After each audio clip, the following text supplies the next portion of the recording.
Certainly not enough is being done, but I think what's hopeful is that the African youth are really engaged, thoughtful, they're asking the right questions, they're demanding a seat at the table, not only in terms of government, but in terms of positions in companies.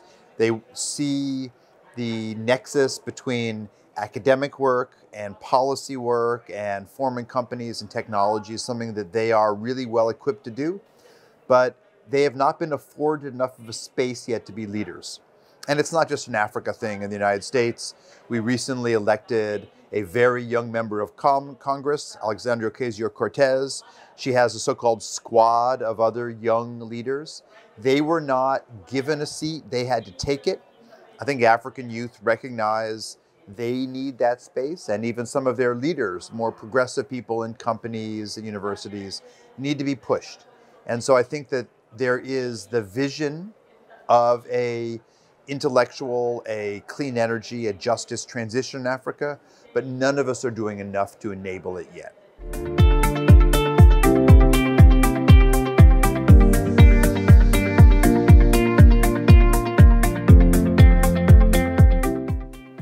I think what's really interesting about this moment is that climate change looks like a really hard problem. There's no question it is. But normally when you add a constraint, you make a hard problem even worse. And I think that the constraint that's being added now makes a hard problem easier, and that is social, gender, and racial justice.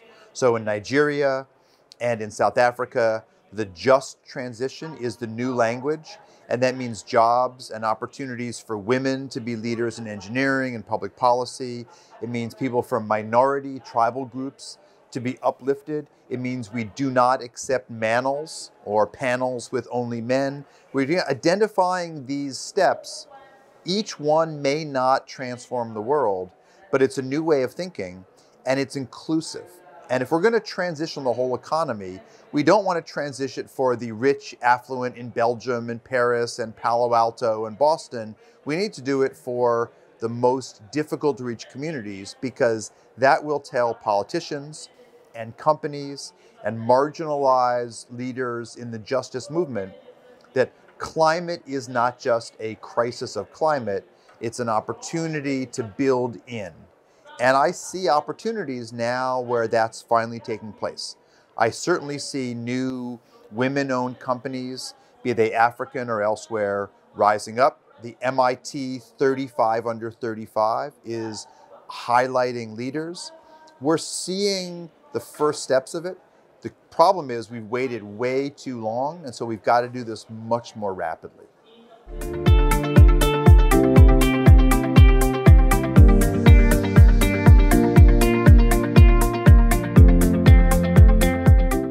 Well, I come from Silicon Valley in California, and when I was serving in the Obama administration, I worked very hard with so-called Silicon Desert, and that was the effort in Morocco to support solar companies, new entrepreneurs, new schools of data science and energy, which is really part of the Moroccan success story in building out not just a clean energy technology base, but a clean energy ecosystem. And so I see this process as one where if we don't get the challenge of youth supported, we ultimately don't put enough pressure on utilities. And basically there is no utility in the world that's moving fast enough. There are some that's more progressive, some that are less, but we need to see electrification of vehicles and green hydrogen and gender and ethnic diversity being things that get championed in companies. And that's something that the youth bring, because they do not see the world the same way that unfortunately we do, where getting a few diverse leaders in was seen as a success. The youth say that is nowhere near enough.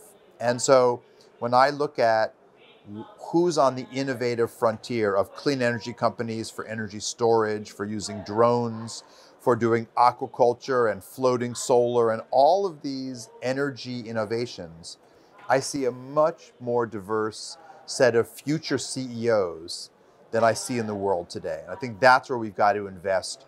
Training programs, funding, opportunities, that's what's exciting.